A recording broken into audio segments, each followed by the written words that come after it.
Cyril Giroux, j'avais très envie de vous dédier cette petite présentation devant 970 personnes parce que je trouve que c'est important d'expliquer l'accompagnement artistique de gens, que ce soit pour la musique, pour la lumière, même si la musique a une position particulière, parce que je voulais expliquer un peu aux gens comment on fonctionnait.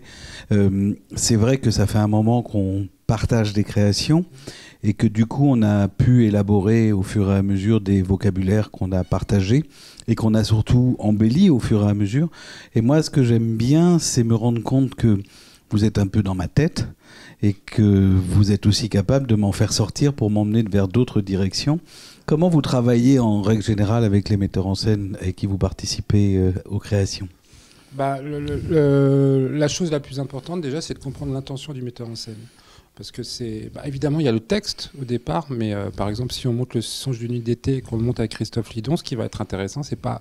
Bien sûr, c'est le Songe d'une nuit d'été, c'est Shakespeare, mais ça est aussi la façon dont le metteur en scène va avoir sa vision.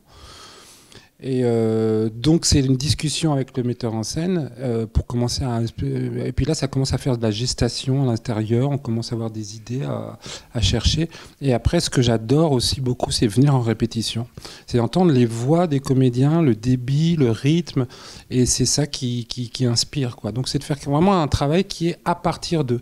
Il s'agit pas du tout, c'est pas du tout intéressant d'être là en se disant voilà, moi j'ai une vision, etc. Non, ce que je trouve passionnant, moi, c'est d'être au service d'eux, de s'imprégner et de voir qu'est-ce que moi, en tant que créateur, je peux apporter pour amener encore le projet un peu plus loin, si je peux le faire. Quand je parle d'un petit supplément d'âme, est-ce que vous ressentez, vous, quand vous entendez par exemple vos compositions qui accompagnent une scène de théâtre ou comme vous le dites, un monologue ou une actrice, est-ce que vous ressentez ce supplément d'âme ou est-ce que c'est quelque chose que vous avez incorporé à son travail qui fait que ça ne se détache plus ? Oui, c'est l'émotion, le supplément d'âme. Oui, et puis en deux mots, est-ce que vous êtes encore sensible avec le fait d'avoir travaillé sur un moment ? Ah oui. Peut-être que ce moment peut devenir d'une certaine façon plus personnel et donc vous touchez moins que quand vous le ressentiez avant de poser vos notes dessus. Ah ben, je suis né, c'est très personnel, mais je suis né avec une énorme sensibilité qui est parfois c'est fatigant de vivre avec, mais après c'est aussi un avantage dans le travail qu'on fait.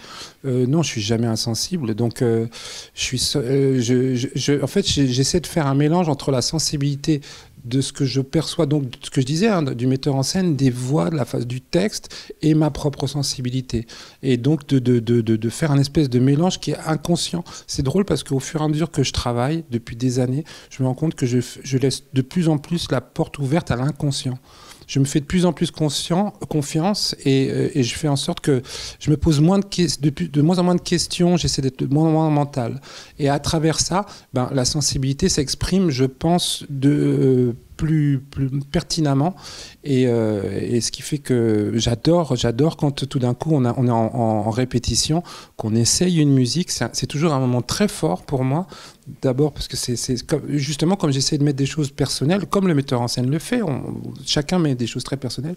Quand on arrive, qu'on met une musique très personnelle et qu'on voit que la scène fonctionne, ce qui n'est pas toujours le cas, mais des fois tout d'un coup on a quelque chose qui fonctionne, c'est un moment qui est très très très intense. Et je pense que c'est très important d'avoir cette sensibilité-là et de ressentir ça, parce que si on ne ressent pas quelque chose d'intense quand on essaie de poser sa musique sur une scène, je vois pas pourquoi le spectateur il n'aurait pas une sensation intense lui aussi.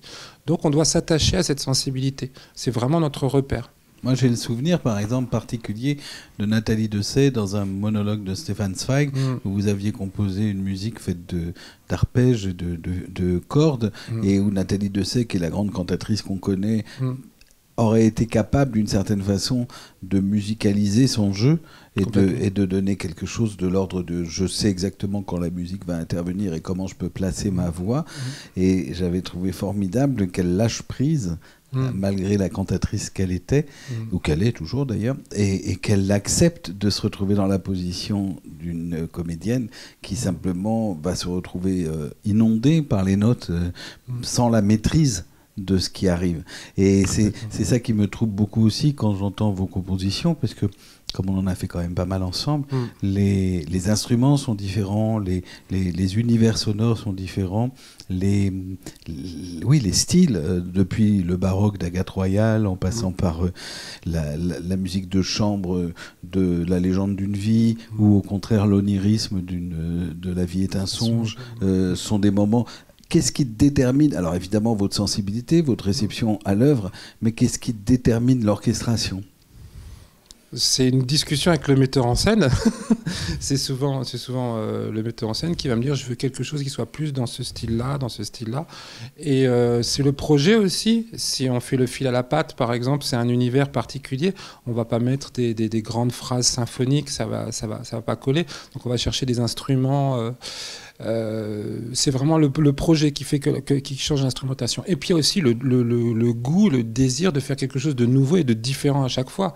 Si on fait quelque chose de symphonique sur un spectacle et de refaire quelque chose de symphonique sur l'autre, d'utiliser le même orchestre, on va s'ennuyer. C'est une des chances qu'on a dans notre métier. C'est-à-dire qu'on fait toujours le même métier, c'est-à-dire que le metteur en scène, il fait toujours son travail de metteur en scène, moi je fais toujours mon travail de compositeur, mais on a un projet qui est complètement différent à chaque fois. Ça nous permet de nous renouveler, quoi, et de ne pas s'ennuyer. Eh bien, espérons ne pas nous ennuyer sur la prochaine création. Il y a de quoi. Merci de votre présence et de votre engagement sur cette soirée de présentation de saison. Et puis merci à vous aussi de m'avoir accueilli surtout.